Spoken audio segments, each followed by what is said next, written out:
General Macario Leon Sakay, also known as Macario Sakay, Landron, Tulisan, Bandolero, Bringad, Bandit, outlaw were all names used to define Philippine criminals in the early 90s.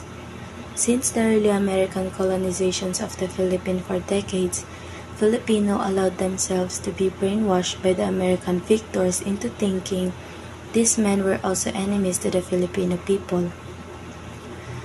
Through the 1902 Bandolero Act, patriotic armed struggles for independence were deemed by the American colonial government as dishonorable criminal activities. Macario Sakay would be regarded as the greatest outlaw of them all.